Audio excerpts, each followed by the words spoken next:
Assalamualaikum warahmatullahi wabarakatuh. Waalaikumsalam warahmatullahi wabarakatuh.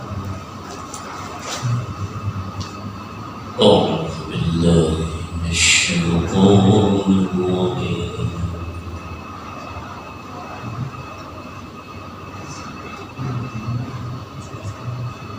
Bismillahirrahmanirrahim.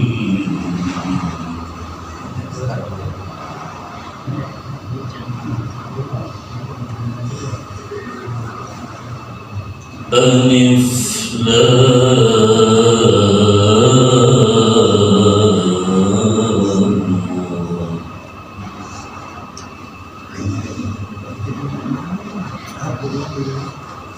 Tilka ayatul kitabi wa Qur'anin mubin.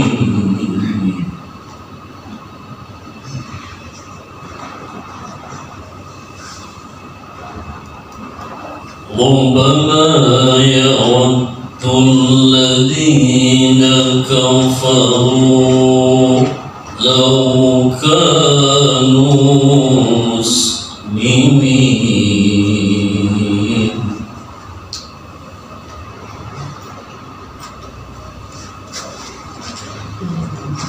ذرهم يأكلوا ويتمتعوا ويلههم الأمل فسوف يعلمون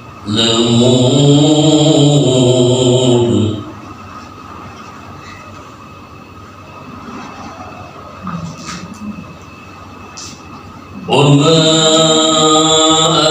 أهلكنا من قرية إلا ولها كتاب معلوم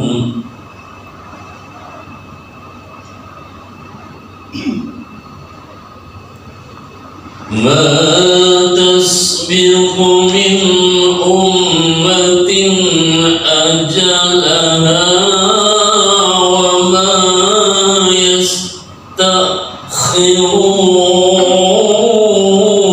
يستأخرون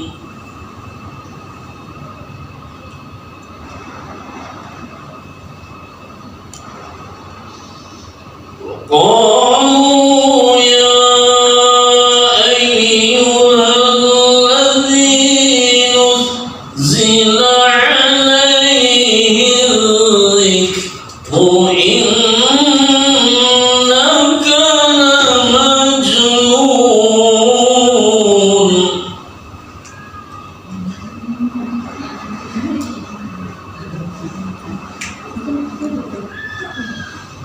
لو ما تأتينا بالملائكة إن كنت من الصادقين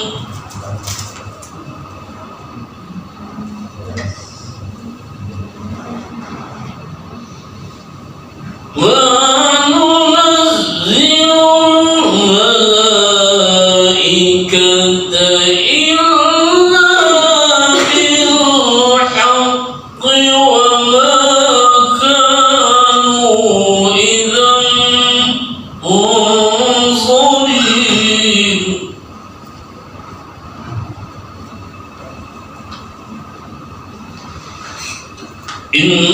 إنا نحن نزلنا الذكر وإنا له لحافظون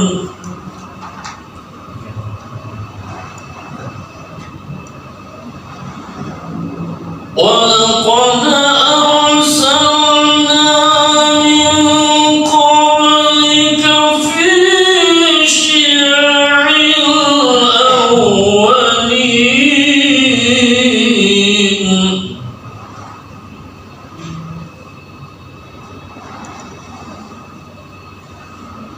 وما يأتيهم من رسول إلا كانوا به يستهزئون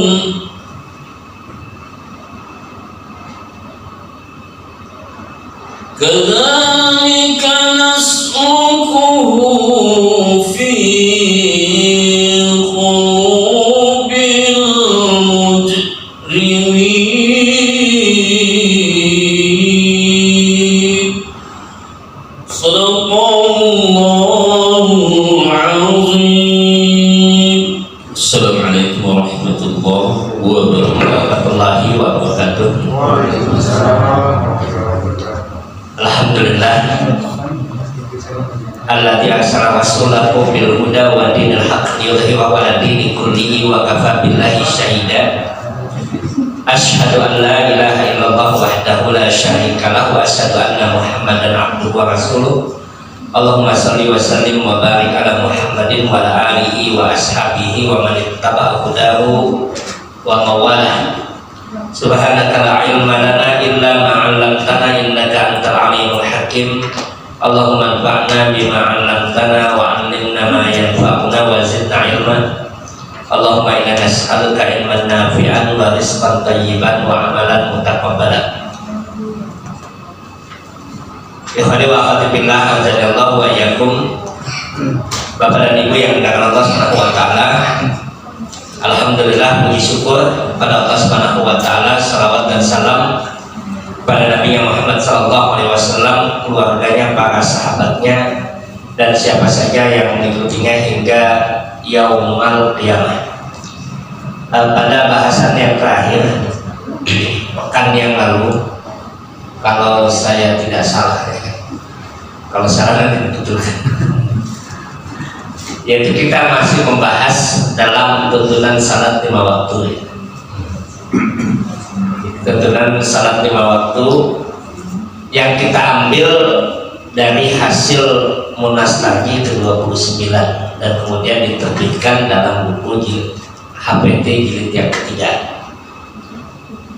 Pada bahasan tentang tuntunan salat ini, kita mengawali dengan pengertian salat. Pengertian salat secara bahasa, secara istilah. Karena biasanya kalau belajar fikih itu begitu, ya. Karena suka digoyonin itu. Nah, kalau orang Muhammadiyah nggak ada ngaji fikihnya. Kalau fikihnya itu ada di tadi. Kalau ngaji fikih itu ada secara bahasa, apa makna kata salat itu, dan kemudian secara istilah secara syariat, secara etimologi dan secara terminologi. Itu yang disebut dalam kajian kita pada waktu yang lalu. Kemudian dasar hukumnya, dasar hukum salat fardu. Kenapa salat fardu itu hanya 5 waktu? Kenapa tidak 6 gitu, atau tidak 3 gitu? Menurut kalau tahu landasannya apa? Landasannya itu yaitu hadis Nabi Sallallahu Alaihi Wasallam. Karena kalau memang berbicara dengan Al-Quran hanya menyebutkan salat itu pada beberapa waktu, tidak keseluruhan.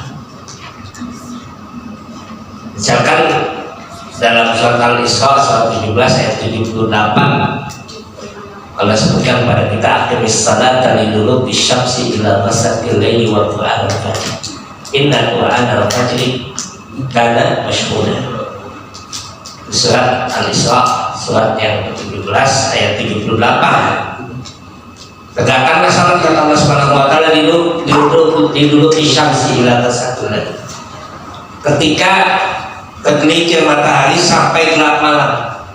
Tergelincir matahari salat maghrib, gelap malam salat isya. Ini dulu disyamsi wa qur'an al-fajr dan salat subuh. Cuma 3 waktu yang disebutkan di situ. Tapi kalau hanya pakai ayat ini ya benar tadi 3 waktu. Nah, dalam hadis Nabi Sallallahu Alaihi Wasallam maka disebutkan bahwa salat fardu itu adalah 5 waktu. Ini sengaja perlu kita ketahui. Kita tahu kenapa? Karena ada banyaknya infiltrasi paham itu ke lembaga Muhammadiyah. Bapak yang mencoba menginfiltrasi pemahaman-pemahaman Muhammadiyah itu seperti itu. Nah, ini yang perlu kita ketahui. Dalam hadis Nabi Sallallahu Alaihi Wasallam nanti menyebutkan tentang pembagian waktu-waktu salat tadi. Di antaranya hadis muttafaqun alaihi yang menyebutkan tentang 5 waktu. Dalam hadis muttafaqun alaihi itu dari Jabir bin Abdullah tentang seseorang yang datang bertanya kepada Nabi Sallallahu Alaihi Wasallam tentang permasalahan salat. Maka Nabi menyatakan salat 5 waktu. Salat 5 waktu. Lalu orang tadi bertanya lagi, ada nggak yang lain yang Allah wajibkan dari salat? Maka kata orang tersebut, pertanyaan itu dijawab oleh Nabi Sallallahu Alaihi Wasallam, la ilaha illallah, kecuali kamu mau menambah, tidak ada lagi kewajiban, hanya 5 waktu. Dari hadis inilah maka kemudian istimbat hukumnya, kesimpulan hukumnya, semua sholat selain sholat yang 5 waktu itu hukumnya tidak fardu, tidak fardu ain. Dari hadis itu. Kenapa? Karena hadis itu sudah membatasi hanya 5 waktu sholat tadi. Maka kalau sholat jenazah tidak fardu ain, tetapi fardu kifayah. Wajib dia bersedia wajib, tapi fardu kifayah. Yang lain salat-salat sunnah atau salat-salat tatawwu. Nah, ini yang berkaitan dengan landasan hukum tadi. Kemudian kita masuk pada persiapan untuk sholat. Persiapan untuk sholat. Ada 4 hal yang harus dipersiapkan dan musallin bagi orang yang sholat. Yang pertama adalah dukhulul waktu. Dukhulul waktu. Dukhulul waktu itu artinya masuknya waktu. Masuk waktu sholat. Wajib. Artinya apa? Kalau kita sholat belum pada waktunya, biasa. Kalau kita sholat lewat waktunya, tidak sah. Ini didasarkan firman Allah dalam surat An-Nisa, surat yang keempat, ayat 103. Innas salata kana 'alal mu'minina kitaban mawqutan. Sungguh salat itu bagi orang mukmin ketetapan yang sudah ditentukan waktunya. Tidak ada tetapan waktunya, itu nggak bisa. Maka kalau ada yang subuh menjelang duha, siang-siang gitu ya, itu di luar waktunya. Dari sini juga, dari kajian kita tentang dukhulul waktu, masuknya waktu itu, maka kita akan mengambil sebuah istimbat hakam yang dituliskan oleh majelis. Tidak sah salat mereka yang dia keluar dari waktunya tanpa uzur syar'i. Lewat waktunya tanpa uzur syar'i.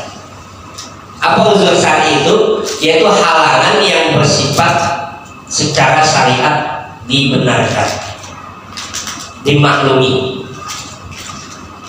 Itu uzur syar'i. Uzur itu artinya halangan, syar'i itu syariat. Apa artinya? Yaitu halangan yang terjadi pada kita yang secara syariat itu dibenarkan.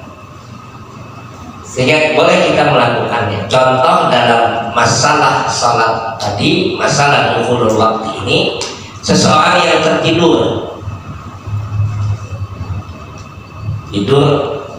dari habis zuhur bangunnya maghrib lewat asarnya ya. Misalkan seperti itu terjadi, maka apa yang dia lakukan? Ya sudah, dia bangun, kemudian dia salat asar, lalu salat maghrib. Ini namanya uzur syar'i, yaitu halangan, padahal sudah keluar dari waktu. Orang yang salat subuh di luar waktunya karena ketiduran, malamnya salat tahajud, baca ayatnya panjang, menjelang subuh ngantuk tidur, bangun jam 7 ketika. Maka ketika dia bangun sudah salat, kan keluar waktunya. Ada uzur syar'i, ada halangan yang syariat tadi, apa tidur. Mana dalilnya? Itu kita dapati dalam hadis Nabi SAW yang diriwayatkan Imam An-Nasai misalnya. Ketika para sahabat radhiyallahu ajma'in bertanya kepada Nabi SAW, naumahum di sholat, tentang ketidurannya mereka dari sholat. Tapi kalau orang yang ketiduran itu sekali-sekali biasanya, kalau keseringan baru tiduran ya. Kalau orang ketiduran itu sekali-sekali biasanya. Kalau berkali-kali ini ada masalah itu. Kalau sekali-sekali dia tiduran ya. Nah ini terjadi, para sahabat bercerita kepada Rasulullah SAW, ya Rasulullah, kami ketiduran dari sholat. Maka dalam hadis yang lain disebutkan bahwa itu terjadi tentang sholat isya yang mereka lewati. Innahu laisa fil naumi tafridun. Nah kata Nabi SAW, tidak ada halangan orang yang dia tertidur, maka dia bukan hal yang memberatkan. Maka kata Nabi kemudian, faidan nasi ahadukum shalah, kalau salah seorang dari kalian lupa atau tertidur, kata Nabi SAW, au nama 'alaiha falyusalliha idza dzakara, maka hendaklah dia sholat ketika dia mengingatnya. Jadi kalau tidur lupa, pingsan, tidak, dia bangun sadar sholat sesuai dengan urutan waktunya, sesuai dengan urutan sholatnya. Nanti dalam riwayat Imam Al-Bukhari, tidak dicantumkan dalam HPT ini, Nabi SAW pernah disibukkan dengan peperangan sehingga lewat sholat asar. Jadi ketika selesai peristiwa peperangan itu, Umar bin Khattab datang kepada Nabi lalu memaki-maki orang musyrikin itu, sagolatna, sehingga kami sibuk dengan peperangan ini, kita lupa untuk sholat. Kata Rasulullah, saya juga belum sholat. Kemudian beliau berwudu dan beliau akan menegakkan sholat, masuk adzan maghrib. Asarnya lewat itu. Maka selesai adzan maghrib itu, beliau melakukan sholat asar dan sholat maghrib. Nah hadis ini sebelum diturunkan ayat tentang sholat dalam keadaan perang, hadis ini turunnya itu. Dulu ada kalau sholat dalam keadaan perang itu tidak ada lagi itu, boleh menunda itu, dia hanya boleh menjamak nanti dalam keadaan perang. Perang sekarang udah ada ya, dalam keadaan demo misalnya.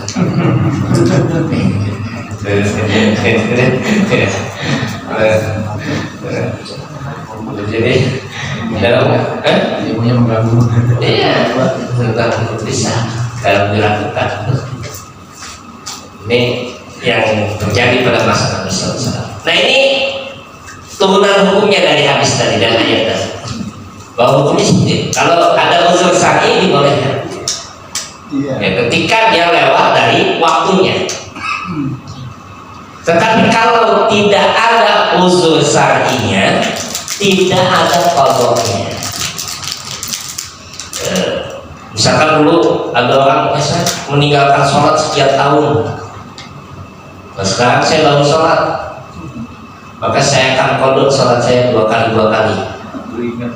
Dan baru ingat dia qadha itu subuh 2 kali, zuhur 2 kali, asar dia sholat 2 kali. Ditanya kenapa? Dulu saya tinggalkan sholat sekian lama. Qadha itu tidak ada yang seperti ini.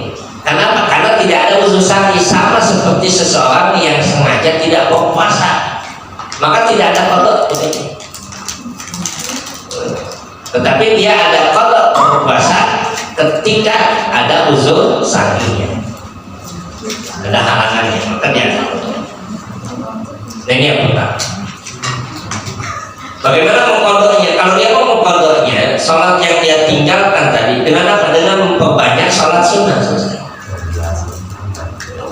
Kalau dia memperbanyak sholat sunnah selesai, berarti dia mengqadha kelalaian, kehilapan di masa lalunya. Dengan apa? Dengan sholat sunnah. Dan ini yang disampaikan oleh Imam Al-Ghazali. Imam Al-Ghazali menyebutkan bahwasanya Allah Subhanahu wa taala memberikan kepada hambanya itu al-fara'id wa tatawwu'at, yaitu yang fardu dan yang tambahan. Yang fardu itu apa kata beliau? Faman ada bil fara'id, barang siapa yang melaksanakan yang fardu, falahu kanzun lissalamah, maka dia telah mendapatkan investasi keselamatan dari api neraka. Waman ada bit tatawu'an, barang siapa yang melaksanakan yang tatawu, yang tambahan. Tatawu itu yang tambahan, yang nafilah. Apa yang dia dapatkan?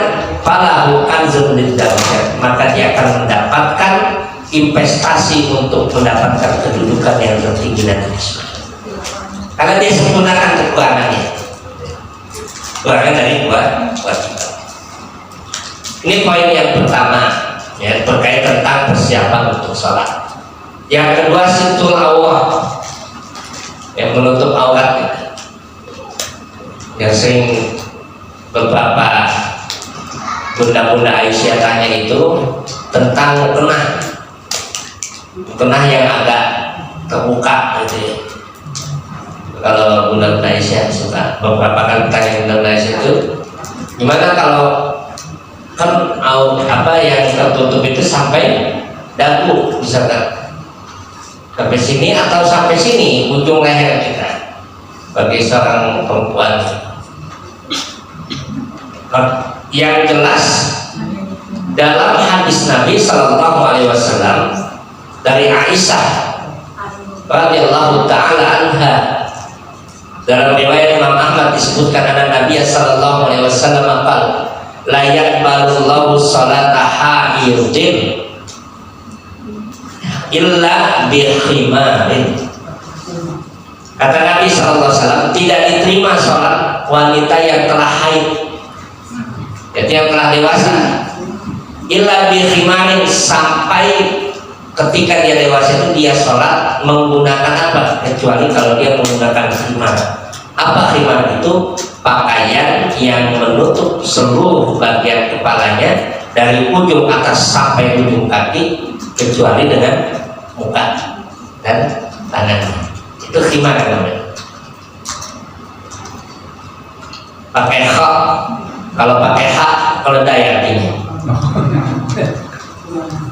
Beda ya.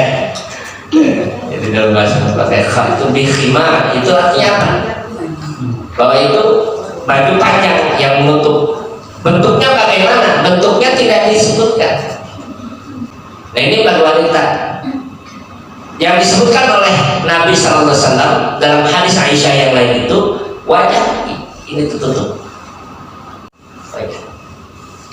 Nah, mana batasannya? ya tidak perlu menyulitkan dalam hal ini.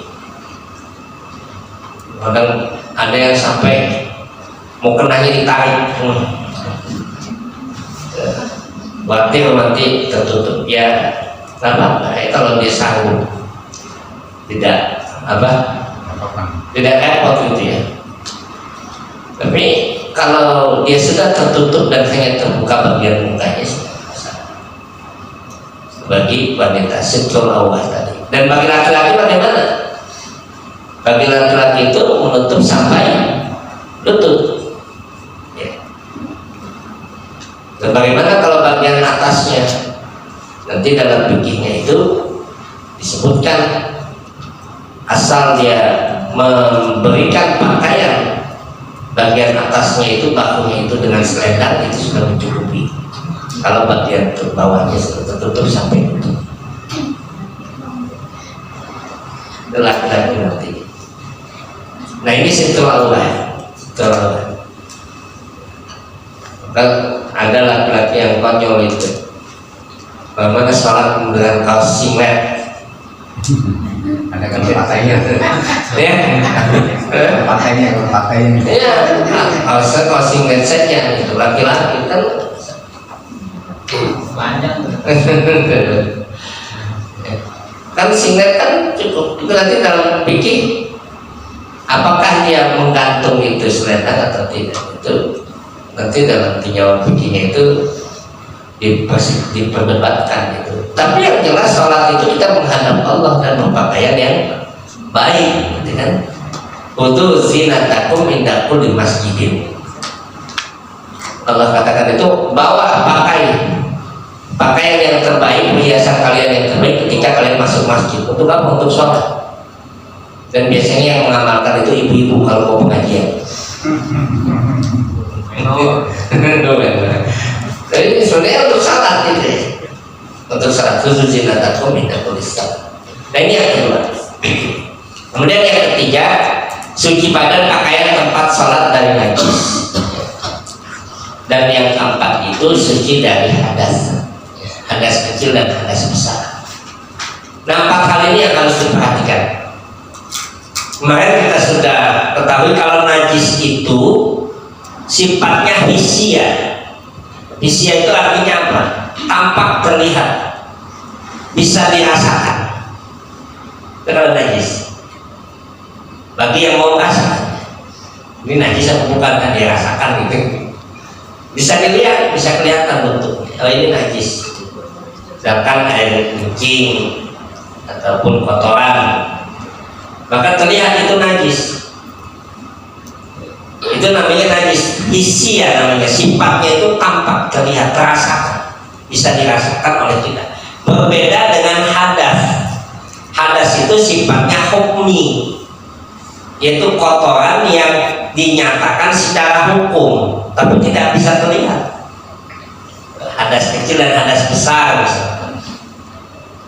Orang yang dia belum berwudu misalkan, sama saja dengan orang yang sudah berwudu, nggak kelihatan gitu. Ya kan? Tapi wudu itu menjadi syarat untuk sholat, untuk menghilangkan dari hadas kecilnya. Orang yang sudah mandi dengan orang yang nggak mandi nggak kelihatan bedanya. Tapi mandi besar itu menjadi sebab untuk menghilangkan hadas besar. Ini hadas, kenapa disebut dengan hadas? Karena dia kotoran yang dinyatakan secara hukum dia kotor karena terjadi sebab-sebabnya, haid, nifas, jima, misalkan. Kenapa disebut dengan hadas? Karena adanya kotoran setelah dia buang angin, buang air besar, buang air kecil. Walaupun dia sudah bersihkan, dia tidak najis, tidak, tetapi disebut dengan hadas, maka dihilangkan ya dengan wudu. Hadas itu. Nah ini hadas, beda dengan najis tadi. Dasar ini ada dalam surat Al-Maidah. Surat Al-Maidah ini. Kalau tanya apa dasar untuk bersihnya, sucinya dari hadas kecil dan hadas besar, apa dasar dari hilangkan najis itu ada di mana? Ada di dalam surat Al-Maidah. Al-Maidah ayat yang ke-6. Ya ayyuhalladzina amanu idza qumtum ila sholati. Wahai orang-orang yang beriman, kalau kalian ingin menegakkan salat, fagsilu wujuhakum. Ya, cucilah wajah-wajah kalian, wa aydiyakum, dan tangan-tangan kalian ilal marafiq, sampai siku. Tentang wudu itu. Wamsahu bi ru'usikum wa arjulakum ilal ka'bain. Lalu kemudian basuhlah kepala kalian dan kaki kalian sampai mata kaki. Itu tentang wudu. Wa in kuntum junuban fatahharu. Dan kalau kalian dalam keadaan janabat maka bersucilah, yaitu mandilah. Ini tentang apa? Mandi bersama. Wa in kuntum malu awala safarin. Kalau kalian dalam keadaan sakit atau dalam perjalanan, au jaa ahadun minkum minal ghaib, atau baru dari kamar kecil, falam tajidu ma'an, tidak mendapati air, fatayammamu, maka bertayamumlah. Ini tentang tayamum. Jadi ayat surat Al-Maidah ini adalah dasar untuk kita membersihkan hadas kecil dan hadas besar tadi. Surat Al-Maidah tadi. Nah, ini 4 hal yang berkaitan dengan persiapan sholat. Baru kita masuk pada tuntunan sholat. Tuntunan sholat itu dalam putusan tarjih yang ketiga ini disusun secara sistematis, yaitu mulai dari berdiri tegak menghadap ke arah kiblat dengan niat ikhlas karena Allah Subhanahu wa taala. Itu yang pertama. Sisi bahwa orang yang sholat setelah dia melakukan persiapan, setelah memahami tentang sholat, apa hakikat sholatnya, maka kemudian masuk pada tuntunan sholat. Bagaimana sholat yang dilakukan? Berdiri tegak menghadap ke arah kiblat dengan niat ikhlas karena Allah Subhanahu wa taala. Berdiri tegak ini kita dapatkan hadis-hadis Nabi Sallallahu Alaihi Wasallam yang menegaskan kepada kita bahwa bagi seseorang yang sholat maka dia mengawalinya dengan berdiri, kecuali karena uzur syar'i. Kalau ada uzur syar'i maka boleh dia duduk, boleh dia berbaring. Nanti berbaringnya bagaimana tuh? Apa terlentang gitu? Miring, miring kanan, miring kiri. Kan itu mesti jelasan. Misalkan kita lagi sakit, ya, apakah harus diputar? Ya, bangsanya menghadap kiblat gitu. Kalau dalam keadaan berbaring, duduk bagaimana duduk? Bagaimana orang yang salat duduk? Apakah duduknya seperti kita duduk begini, ataukah telentang kakinya, ya, ataukah kita duduk bersila? Ini didapati hadis-hadis yang banyak itu. Bagaimana duduk salat Nabi itu, ya, dalam keadaan duduk. Tapi hadis-hadis seperti itu sifatnya khabari, yaitu sifatnya berita, tidak memerintahkan untuk duduk kita begitu. Tapi berita bahwa Nabi pernah salat duduk di atas kendaraan. Artinya apa? Isyarat ini memberikan keluasan. Kalau kita dalam keadaan sakit, misalkan kaki kita tidak bisa ditekuk, karena apa itu, asam urat atau asam padeh ini. Asam padeh itu yang enak katanya asam padeh daripada asam urat. Kalau bisa ditekuk, kita duduknya harus di atas bangku. Ya sudah, duduk di atas bangku. Jangan dipaksakan untuk apa? Misalkan duduk bersila, karena justru sakit kalau bersila, kan? Nah, ini kemudahan, keringanan. Ini didasarkan hadis Nabi Sallallahu Alaihi Wasallam. Ya. Kata Nabi Sallallahu Alaihi Wasallam, salatlah kamu dalam keadaan berdiri. Fa'ilam tastati faqa'idan. Kalau kamu tidak sanggup maka dalam keadaan duduk. Nabi tidak sebutkan duduknya bagaimana. Fa'ilam tastati, kalau kamu tidak sanggup, fa'ala janbin, maka salat dalam keadaan berbaring. Nabi tidak sebutkan bagaimana praktek berbaring. Walaupun nanti dalam tuntunan itu disunahkan kita dalam posisi kalau kita sanggup berbaring itu menghadap ke arah kiblat pada lambung sebelah kanan kita tidurnya, maka itu boleh mengawalinya. Tetapi kalau kita tidak sudah mau dalam keadaan seperti apa saja, menghadap kiblat pun seperti itu, ya. Menghadap kiblat itu berdasarkan ayat Allah Subhanahu wa Ta'ala dalam surat Al-Baqarah yang menyebutkan kepada kita bahwa salat menghadap kiblat itu Allah sampaikan kepada kita, fawalli wajhaka syatral masjidil haram. Atnawa taqalluba wajhika bis sama fala waliyannaka qiblatan tardhaha. Itu dalam surat Al-Baqarah dari juz yang kedua, awal juz yang kedua. Allah sebutkan, sungguh wahai Muhammad, kami melihat kamu itu suka menghadapkan wajahmu, mendongakkan wajahmu, kepala kamu itu ke atas, itu kamu dongakkan ketika kamu sholat. Ini pada ayat 144-nya. Diawali dalam juz yang awal juz kedua itu, saya qul subhanahu minan nas mawalahu qiblatil mulati ila akhir ayat. Kemudian pada ayat 144-nya Allah katakan, kami melihat kamu sering mendongakkan kepala kamu ke atas. Nanti pada poin yang kedua, tidak boleh seorang itu mendongakkan kepalanya ke atas, ke depan, apalagi ke samping. Apalagi ke samping, ke depan saja, ke atas nggak boleh, apalagi samping itu. Dalam salat itu, kemana tempat sujud? Nah waktu itu Nabi kalau salat dia naik ke atas, melihat ke atas. Kalau dia melihat ke atas, Allah turunkan ayat itu, wahai Muhammad, kami sering lihat kamu itu sholat itu mendongakkan kepala kamu ke atas. Qad nara taqalluba wajhika bisa fala nuwalliyannaka qiblatan tardhaha. Maka sekarang hadapkan kiblat itu ke arah yang kamu senang, kamu suka. Yaitu kemana? Ke Masjidil Haram. Maka pada saat itulah terjadi perubahan arah kiblat. Dulu kiblat kita salatnya menghadap Masjidil Aqsa. Maka kenapa Masjidil Aqsa itu dipertahankan sampai sekarang oleh umat Islam?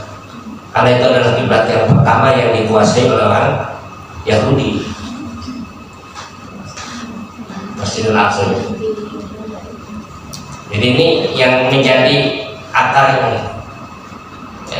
Sekarang kiblat kita yang kedua, Masjidil Haram itu sudah akan berubah lagi.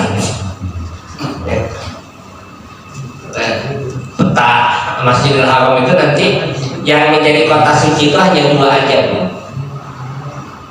Jadi dalam planningnya itu, pembangunan Saudi Arabia itu, yang akan menjadi kota suci itu hanya Mekah dan Madinah saja. Selebihnya kota wisata. Luar biasa. Jadi nanti ibu kalau mau jalan-jalan ke pantai, di laut, banyak orang yang mau jalan-jalan terus pakai pakaian terbuka boleh saja di Saudi. Nanti yang jelas kalau dia masuk Masjidil Haram harus dong pakai tertutup rapat gitu. Ya, karena itu sedang dibangun bincang-bincang untuk pembangunan wisata. Dan planningnya memang akan dibangun menjadi kota wisata dengan beberapa destinasi wisata yang diinginkan.